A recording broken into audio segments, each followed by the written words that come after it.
Welcome to We Know Marketing, We Promise. I'm Kelsey.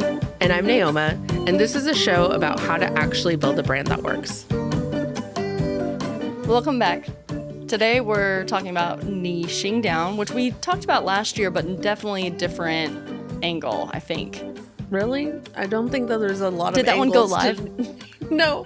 Oh, maybe that never went live. No, I don't think know. it did. Okay, I don't know. It did. Anyway, you should niche down. You should, because when you're chasing everyone, you hit no one. Yeah. And you exhaust yourself and you exhaust your team, and it's just not a sustainable way to run a business, in my opinion. You either burn out and quit, or But you I think the reason why people are scared of doing it is because you have to say no to money.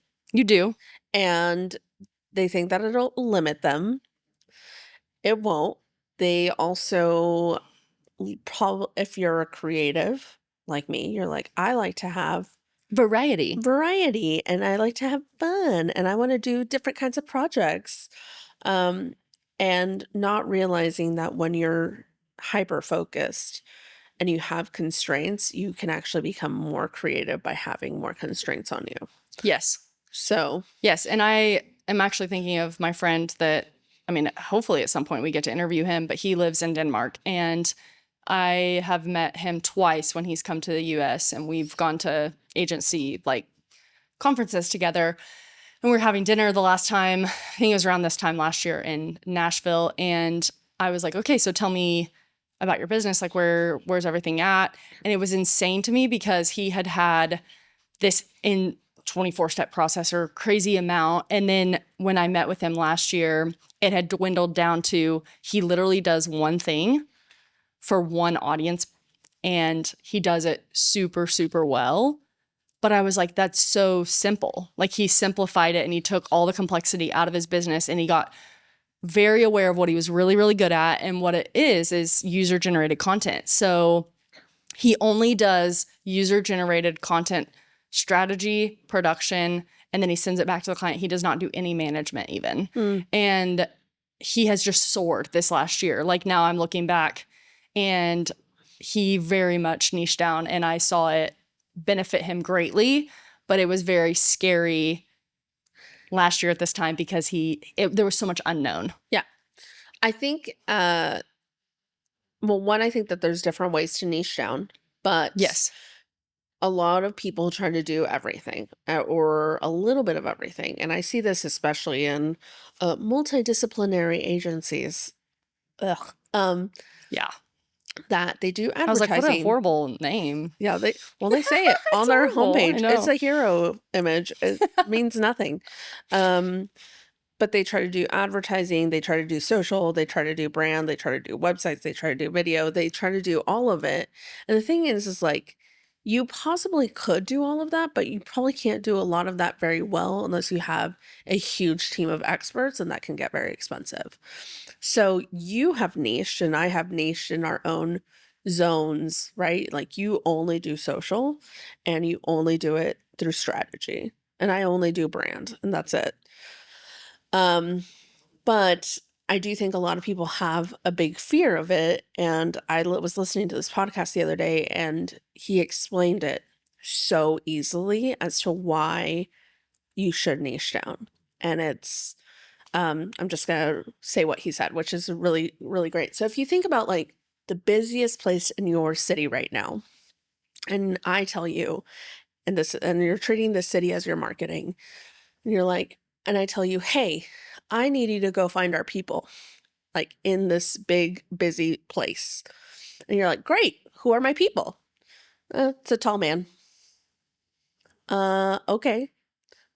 Then you go to the station, or the place that you're going to, and there's tons of tall men, right?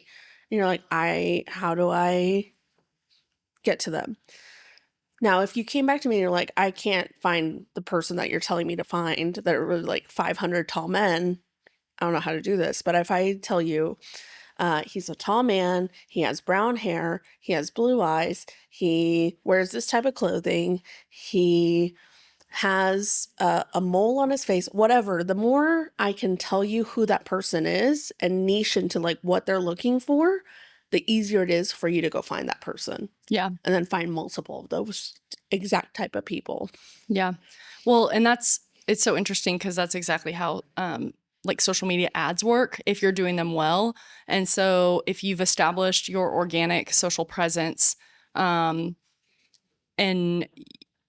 you basically you're operating your organic presence from a strategy. Sorry, my brain went like down 6 different rabbit holes because of ADHD. And then you start posting or running ads. Then you have that, what they call it on the platform is like a lookalike audience. Mhm. But what a lot of people will do is they'll start running ads without doing a organic social media strategy first. Therefore, you don't know who you're trying to serve, what like you're wanting to say to them, what they even receive either. Yeah. And so it's very interesting because like when you were saying that, I was literally getting a picture of like a woman in a red pea coat with a red hat on, and she's going to have black heels on. How easy would it be to find that person versus a tall man? And it's like, Yes. okay, so if I'm looking for every woman that's in a red pea coat with a red hat on with black heels, here's my audience. And then to be able to tell the algorithms in these platforms, because the thing is, like a lot of these social media platforms and analytics, like they're telling you a story and they're telling you about this person's behavior so that you can get in front of them, not so you can sell them like the old nasty sales way that we think of, Yeah. but so that you're Solve a problem for them. exactly, because they don't know you exist and you actually help them Yeah. in a really big way. And what is it that I come back to and I'm like, man, I have this problem and I have no idea how to solve it. I have no idea who to talk to about it. And it's like, nothing feels more hopeless than being in that situation. And so Yep. it's like, I'm not here to sell you on anything. I'm just letting you know I exist and here's where I stand on these things and those core values aligning you. Like I even think about the importance of Stevie Social partnering with someone who really, really cares about their brand and brand strategy and wants to authentically represent that well on social media. Yeah.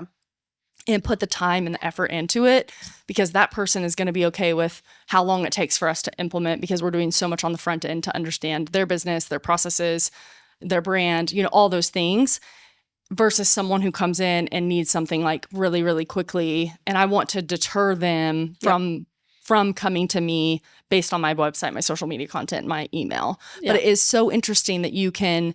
Yes, but if you don't know that, there's no way for you to type that into Meta and start running ads to get that lookalike audience. But not even ads. Like let's even go back a few steps, right? Where if you are not niche down and you don't really have an audience and you're like, everybody's my audience, you're kind of just like throwing spaghetti at the wall and hoping something will stick.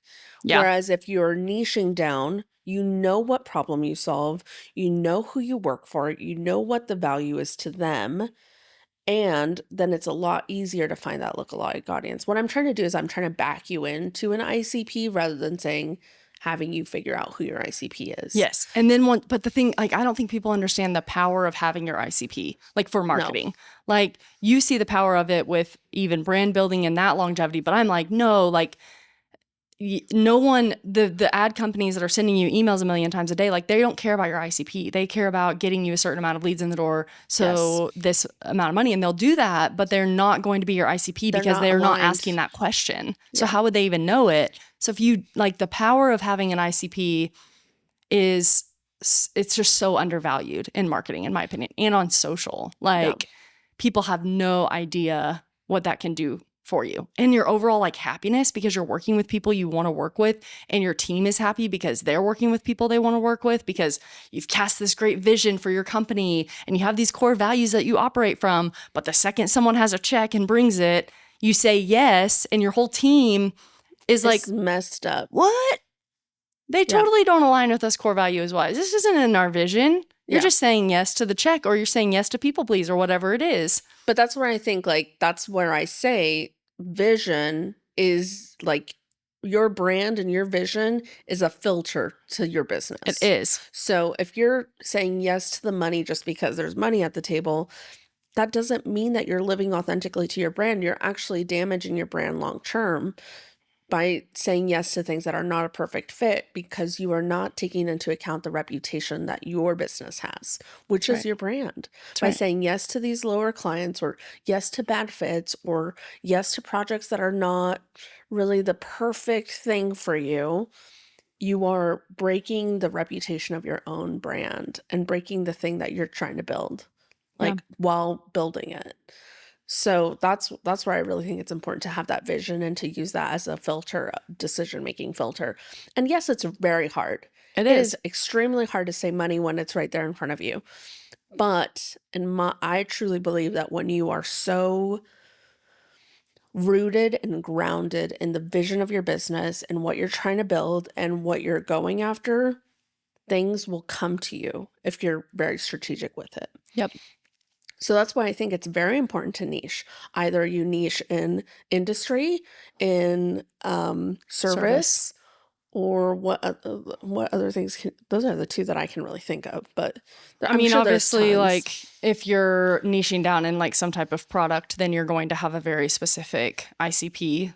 If your product is very, very specific, you just need to know like who it serves and what problem you solve. But yeah, I would say service. And I think the hard part is like you and I could even go even more niche. We could. Like I could. you can pretty much always, and Yeah. I'm even like, I was really contemplating that at the end of last year and even the beginning of this year is like, okay, if we really are Zone of Genius's strategy, then, you know, should we be doing any production and management? But what I've discovered is we don't have an in-between besides my team doing the execution. We don't have an in-between of like, here's your strategy and then handing it off to the client and them having the ability to actually execute it Yeah. the way it needs to be executed. And so until I have that gap filled, it needs to be us doing production and management, but that is filling that gap. And so I don't know that there's any other way to do that. And we'll see as time plays out. But like everything my team is I mean, every time it's like everyone's pulling up the strategy documents every single day. Like I'm looking in Google Docs and I can see when these documents are being pulled up. And almost everyone on my team is reading every client strategy almost every day right now because of the trainings that I've done over the last couple of weeks, which has been really cool. But that's a little bit of a rabbit trail. I would say when I think of businesses that have like niched down and are doing really well, what I notice is because they're not, the owner isn't spread so thin, they're able to build really rich and like deep processes and deep tools for their team. And what I've noticed is like the business owner is able to step out more. It's not as tied to the business owner because if you think about this guy in Denmark who was just doing user-generated content, so he has, you know, all of his content creators and then he has his team editing and then he has a client account manager that's like delivering the content back to the client. There's very little complexity in his business versus my 13-step process of doing strategy all the way to you know, the final management post and running analytics that then point back to the whole entire circle. So he's gotten so good at one, he has a great way of getting creators in the door because he's only doing 3 things. So he can focus all of his time working on the business with getting an amazing procedure put into place for the creators, an amazing Well, but he's also bringing in a higher caliber of work, which is going to attract the people that he wants to attract. Like if you think about your business and where you really have a big problem and where you're like, man, I just need this solved. Like if somebody like I'm thinking like with my client delivery, I'm like, if somebody was like, this is the thing that you need and I will implement it and train your team, that's whatever price you tell me, let's go. That's kind of where it is. And that's the power of niching down. Yep. Of you become a sought after expert, not just a worker bee that anybody can do that job. Yep. And so that's like the differentiator. And that's where I talk about where when you're building a brand and you're being so real to the brand and you're really trying to niche down and this is the thing that we do and this is the only thing that we do and this is how we leverage in the market, you become sought after. You're not chasing. Yeah, it's a commodity. Yeah, no, it's cool. And I love it because it all just depends on like why do you start your business, and if you want to run a business and not have your business run you at some point, like you're probably going to want to step out of the day-to-day of client fulfillment, but the only way to do that is to train people really, really well And if you have a super, super complex system and process, because you do so much for so many people, you are tying yourself to the business in a way that you probably don't want to be tied to. And you're going to get really tired really quickly. And I know that because I have done that. Yep. And so, Me too. yeah, it's like, man, how do I have more time with my daughter? Or like, why is this business running me and I'm not running the business? And those are the questions I really evaluated at the end of this last year, because I'm like, what do I want to accomplish in 2026? Like, I don't really want to travel every week from Labor Day to Thanksgiving. That was really not fun for me. But I said yes to too many things that weren't necessarily in alignment. And I didn't know they weren't in alignment until I was exhausted when I got back from Thanksgiving. And now, like, the thought of getting on an airplane right now makes me want to throw up. Yeah. But it's like, how interesting that even that is, I mean, that feels like, that feels so personal, but it all goes into the business because I'm running the business. So yeah, I think when I think of starting other businesses, I'm like, I would niche down as much as I possibly could and get really, really, really, but it would have to be something I'm already kind of an expert in. Yep. That then I could like refine my expertise, and then I could train someone on that. Or I only am needed a couple of, hours per month or something for that, so that I could really step out of having to be everything in the business.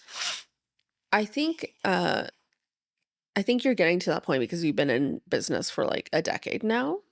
Like, you've been running a business for a decade-ish. And I feel that too. But I'm thinking back to like when I was in my second or third year of business, the idea of niching down sounded incredibly scary. And I think it's because my expertise was not as shaped as it is now. Exactly. Right? So even 5 years ago, I was thinking of wanting to do a retreat in my hometown, and I wanted to do it so bad, but I did not feel confident in it because I was like, I did not have the skills to host it or to lead it. And now I feel like it's taken me all these lessons and bumps and learns to be like, yeah, I actually can do that. I can do that very easily and niche into it and be fine with it. Where I think when you're in the first few years of business, it's really hard for you to say no to things because you don't know if you're good or bad. And you're trying to sharpen your expertise, and you're trying to sharpen what you like to do and what you don't like to do, and the type of clients that you like to work with and the ones that you don't like to work with. So I feel like the first few years, you're kind of in experimentation or R&D mode to then be able to say, okay, this is who we are. This is what we're going after. This is the niche. This is how we go. And I think as your business evolves, you just go further and further into the niche.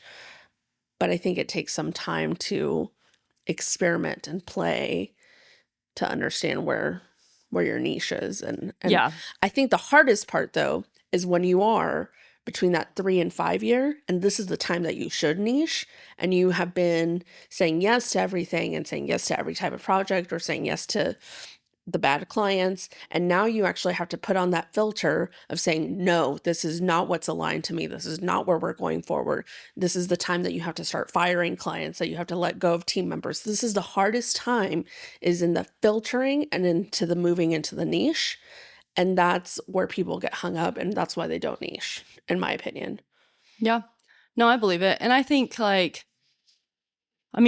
this year Stevie will be 3. And so I think I'm almost coming to another round of that, because Stevie was such a different business. It almost felt like I was launching a new business because I had figured out what my expertise was, which is strategy, social media strategy, brand strategy. I understand it, and I know how to implement it. And so I can think, 10 years, but really I think I'm more in that 3 to 5 because it's such a new business. Yeah, but you have the 10 years of experience, chasing after clients for their invoice, of having the hard conversations, of potentially getting sued, like all of that stuff you've gone through, which happens to every business owner. Yes. So now I'm kind of like, okay, what does that look like for, the clients and thing. And that was where I really sat down and put together what the vision is for 2026 for Stevie, because I need to know who to say yes to and who to say no to. And what the filter is. yes, exactly. And actually filter things through Yeah. the filter and not just operate out of scarcity, because I'm not in a scarcity place in my business anymore. I'm well established enough that I don't have to do those things. If there's something I really want to do that might have like 1 or 2 check marks of like misalignment, I would want to default to saying no. But then it's like, okay, in what ways could I align this more as I talk to the client and say like, hey, this is actually how we do things, and see if they will align with us. Because there are certain clients, that are just a little bit more fun, and it's like, okay, well, this would be faster than we are used to, or, it would be a little bit different in this way. Nothing is ever just black and white though. So like there's No. always a lot of gray. And I think that's where I can get lost in the gray. And I don't know when I'm in that filtering stage because you're in it. So usually you're blind to like, but you can see it all happening of like, you're having to let go of clients, you're having to let go of team. So it's like, oh yeah, that makes sense. I'm in a filtering stage, but I never stop in that stage and say like, I'm in a filtering stage. No. Instead, someone else from the outside can probably see it better. But it is a very natural, normal thing for a business to go through, and to press in versus stepping out because you get scared is the answer. Like, because what you're doing is you're niching down, like you're saying. Yeah. Like you've become such an expert in this lane. Now your business is pulling you to just do that lane. Yeah. Which is so intriguing, but also very, very cool. Yeah. Anyway, I'm a big firm believer in like 1 inch wide, 1 mile deep. Yeah. So Yeah. if you can niche down and find the strategy to do so, Yeah. it'll just make everything in your business so much easier. Not Or just start the process of it. Like, you can't do it overnight, but maybe keep the current clients that you have, but only take on new clients that are in the new niche. And then as time goes on, like, your process will probably filter out the people that are not aligned long term. Yeah.